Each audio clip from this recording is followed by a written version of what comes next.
ইমানের প্রথম সংজ্ঞা যেটা মাকালা লা ইলাহা ইল্লাল্লাহ, যে ব্যক্তি লা ইলাহা ইল্লাল্লাহ বলবে সে ইমানের দরজা দিয়ে প্রবেশ করতে পারে।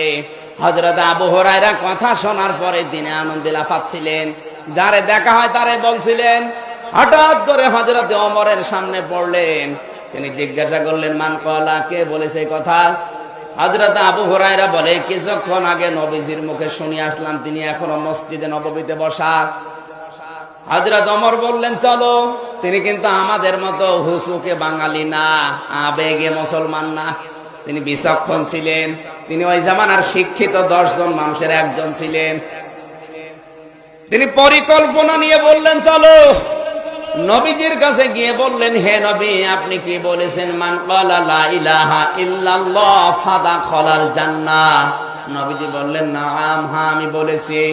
হযরত ওমর বলেন, হে নবী, আপনি তো বলতে পারতেন মান ক্বালা লা ইলাহা ইল্লাল্লাহ, যেটা সাদিক ভাই বললেন দাখালাল জান্নাহ, যে ব্যক্তি লা ইলাহা ইল্লাল্লাহ পড়বে সে জান্নাতে চলে গেছে। যাবে না, দাখালাল জান্নাহ চলে গেছে। আপনি কেন ফা বলতে গেলেন? মাঝখানে ফা দিয়েছেন কোন কারণে? ফায়ের ব্যাখ্যা আগে আপনাকে বলা লাগবে। ওই জায়গায় মসজিদে নববীতে ওই দিনই নবীজি ফায়ের ব্যাখ্যায় বলেছিলেন আইয়ুহাসিরা মা হারামাল্লাহ। হে ওমর, এই ফায়ের ব্যাখ্যা হচ্ছে যে ব্যক্তি লা ইলাহা ইল্লাল্লাহ বলবে আর এর হালাল বস্তুগুলো হালাল বলে আঁকড়িয়ে ধরবে, হারাম বস্তুগুলো হারাম জেনে ছেড়ে দেবে, মহান আল্লাহ তাকেই শুধু জান্নাত দেবে। লা ইলাহা ইল্লাল্লাহর হালাল বস্তু কি? কেউ যদি লা ইলাহা ইল্লাল্লাহ বলে অবশ্যই তাকে রব হিসাবে আমার আল্লাহকে আঁকড়িয়ে ধরা লাগবে।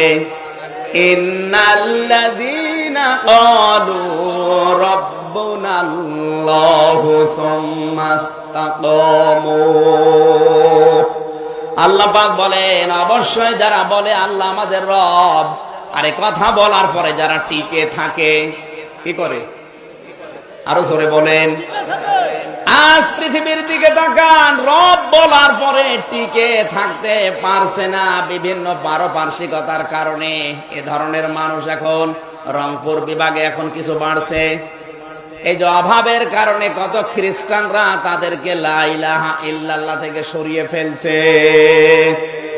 খ্রিস্টান মিশনারি কাজ করছে বাংলাদেশের বিভিন্ন জেলায়। আমাদের আলেম যারা আছে তাদেরকে এখন সতর্ক হওয়ার সময়। বিশেষ করে দায়িত্বে যারা আছেন, আমাদের অভিভাবক, আমাদের জননী, তিনি যেহেতু মুসলিম, তাকে আমরা আহ্বান জানাবো আপনারা একটু খোঁজ খবর নিন না। এভাবে চলতে থাকলে আগামী 10 বছরে বাংলাদেশ খ্রিস্টান অনেক বেড়ে যাবে। হাজার হাজার মুসলমান মায়ের সন্তানকে ওরা বিভিন্ন প্রলোভন দিয়ে অভাবের ভেতরে ফেলে, অভাব দূর করার প্রলোভন দিয়ে খ্রিস্টান অলরেডি বানিয়ে ফেলেছে। আপনি ঠাকুরগাঁও, কুড়িগ্রাম, লালমনিরহাট, পাটগ্রাম, এই সমস্ত থানার গ্রাম অঞ্চলে খোঁজ নিয়ে দেখবেন অলরেডি হওয়া আরম্ভ হয়ে গেছে। এমনকি রোহিঙ্গা ক্যাম্পে আমি কয়েকদিন আগে গিয়েছিলাম, উখিয়া, টেকনাফে। পাশ দিয়ে যাবার সময় যারা ওই আশপাশের লোক আমার সাথে ছিল, গোপনে গোপনে এখানেও খ্রিস্টানরা তাদের মিশনারির মাধ্যমে অনেক রোহিঙ্গা মুসলমানকে খ্রিস্টান আর ইহুদি বানাচ্ছে। আপনি শুধু মান ক্বালা লা ইলাহা ইল্লাল্লাহ পড়ে রেখেছেন হবে না। আল্লাহ আমার রব, এই কথা বলার পরে দুনিয়া একদিকে, আমি একদিকে টিকে আছি। এটা যে কত বড় কঠিন কাজ, বাস্তবে সম্মুখীন না হলে আপনি টের পাবেন না। এই জন্য আল্লাহ শর্ত দিচ্ছেন, যারা বলে আমাদের রব আল্লাহর উপর টিকে থাকে, তাতানাজ্জালু আলাইহিমুল মালাইকা, আল্লাহ মালাকুন দেয়নি, মালাইকা দিয়েছেন। তাতানাজ্জালু মজারে, বর্তমান, ভবিষ্যৎ, প্রেজেন্ট, ফিউচার।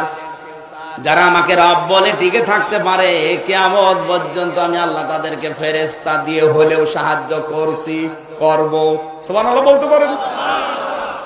ফেরেশতা তাদের সামনে আসবে, পেছনে থেকে, ডানে থেকে, বাম থেকে, বলবে আল্লাহ তাখাফু ওয়ালা তাহজানু, কোনো ভয় নেই, কোনো চিন্তা নেই।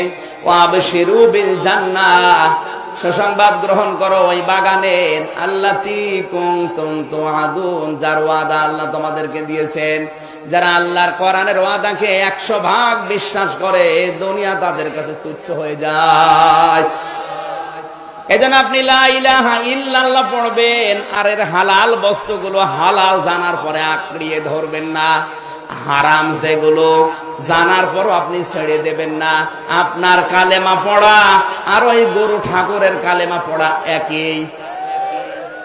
আপনি যদি মনে করেন আমি কালেমা পড়ে বসে আছি, আমি তো জান্নাত পাবই, আর হিন্দু বেটা কালেমা পড়ে না, ও জান্নাত পাবে না, না, এ ধারণা ঠিক না। তাহলে ফাঁড়া আপনি বাদ দিয়ে দেন।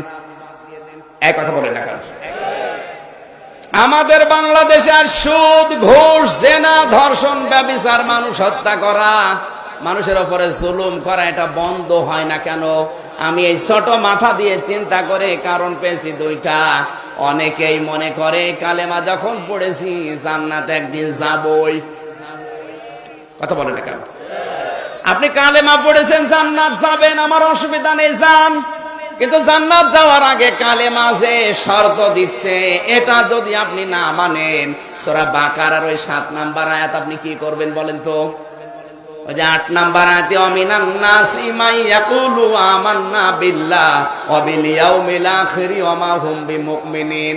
আল্লাহ বলেন, হে নবী, দুনিয়ায় অনেক মানুষ এমন আছে তারা বলবে আল্লাহর প্রতি আমার ঈমান আছে। ঈমান আনতে হলে কি লাগে? কালেমা। বলেন না কেন? ও বলবে যে লা ইলাহা ইল্লাল্লাহ, কিয়ামতে জবাব দেওয়া লাগবে, এই বিশ্বাসও করি, অথচ আল্লাহ বলছে কিন্তু মুমিন না। এটা কাদের জন্য বললেন? ওই ভারতের হিন্দুদের জন্য না, আমেরিকার খ্রিস্টানদের জন্য না, ওটা জানিয়েছেন বাংলাদেশের নামধারী মুনাফিক মুসলমানদের জন্য। এজন্য আপনাকে আমি